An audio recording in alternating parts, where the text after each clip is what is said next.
Hi everyone, my name is Jeremy and I wanted to update you on my progress with the University of Arizona Global Campus, also known as Ashford University, the Master of Human Resource Management program.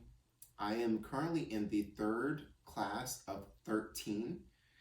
I am in week 4 of 6, so that means that I am in 6, 12, 16. Yeah, week 16 of the program. So the class that I'm in is, what is it called? Business Ethics and Social Responsibility. First, let me start off by saying, when I first read the course name, I was like, I get it, but I don't get it. Why is this related to human resource management? But the more that I got into the class, the more I understood its importance from a human resource perspective. Ethics, doing the right thing when nobody's watching. Of course, there are more defined or refined definitions. And then also the impact that behaviors in the workforce or within an organization have, not only on the immediate or adjacent vicinity, which might be the organization, but also the company as a whole, and the customers and the laws and regulations that may be implemented as a result of unethical behaviors. What I'm really taking from this course is the importance of having ethics and compliance integrated into the DNA of a company, because when strategic direction is set and plans are put in place, employees at all levels are going to be met with certain circumstances that require them to make decisions where the gray area does not necessarily give direction.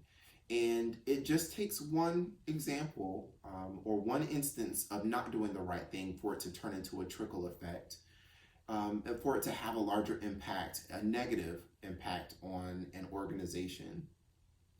I think it's important for managers and frontline employees to understand what ethics and compliance is and understand the differences in them. Having an organization that is more compliant oriented, which would be probably like your military organizations where they have a hierarchy that demands that you comply with what's being told to you. And then having an ethics-based organization in which the core values dictate what behavior should be. From a human resource perspective, and also being a former frontline supervisor, I can easily see how you can have a set of managers or a set of frontline employees who may be doing unethical things, and how you have to understand the larger impacts of those behaviors on the organization to understand the sense of urgency and why these things should be addressed. I've been exposed to, in this program, different things like, the SOX Act, in which an independent accounting firm has to review the accounting practices or internal auditing practices of a company. And I learned from my MBA, a different degree, not from the University of Arizona Global Campus, that it is required for the CEO and the CFO to sign on the fact that they are saying, yes, all of this is good. But in this class, I understand that it's companies such as Enron, and there was one other company that had those poor accounting practices that led to the SOX Act being created. And there's the consumer financial something, where companies have to do a great job with communicating what their products and services are doing, and not really hiding certain things so that consumers are empowered and can make the best decisions. That act happened as a result of companies not doing or disclosing the information that they should. Some of the the assignments do help you to really understand the the laws and regulations and where it came from, which helps because if I was a human resource professional and people were bringing things to me, I would understand the larger impact. So say, for example, if I was a human resource professional supporting an accounting, an accounting organization, when somebody comes to me and says, hey, I think that there's somebody in the events planning organization that is not doing something that they should be doing, I immediately can say, oh, okay, well, if they are not acting ethically, then that means that something within culture is not right, or they don't understand the culture that we have as an organization to do the right thing. I would then understand how that could trickle into more instances of that employee not doing the right thing, meaning they could lie about reports, they could embezzle money, they could do all kind of poor things or make poor decisions that then could skew the way that lenders look at the company, customers look at the company, and thus the company as a whole now has a tarnishment of its brand. So it's a really good class. The professor experience, this professor is a stickler for certain things. I would say that out of the three professors, my first professor was the most responsive. This professor is the second most responsive, and my last professor that I had was the least responsive. I am thankful that in this particular class, I made a mistake and turned in the wrong assignment.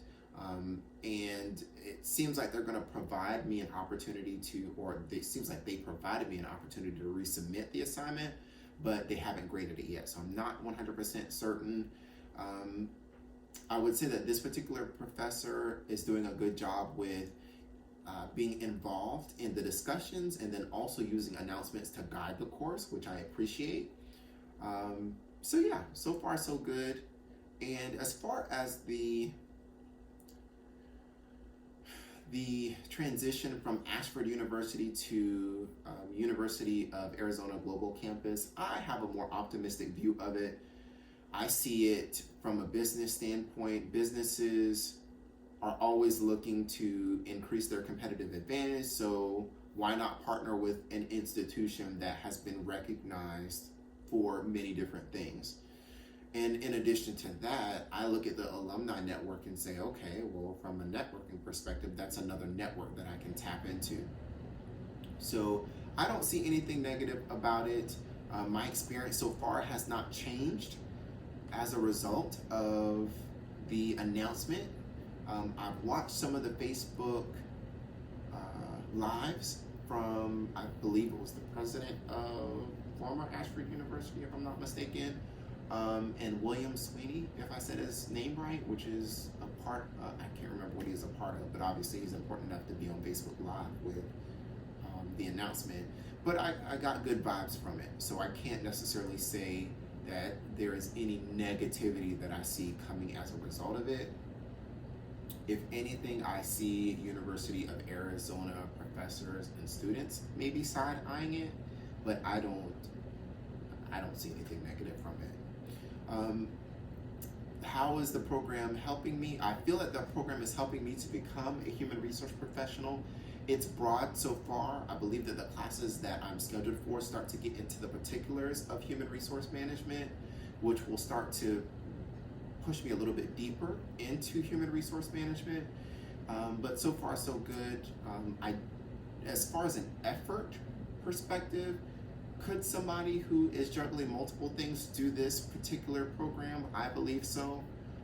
I am someone who juggles a lot of things at one time, and so far I have all A's within the program. I'm in my third class, with the exception of the one assignment that I submitted incorrectly and resubmitted. I put maybe about 10 hours worth of effort into it and seem to be retaining the information very well.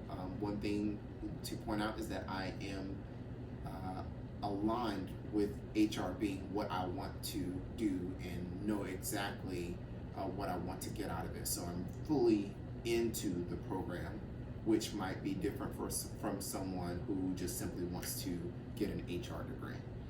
I hope that this helps you to gather some insights about my experience with the Master of Human Resource Management program through the University of Arizona Global Campus, formerly known as Ashford University.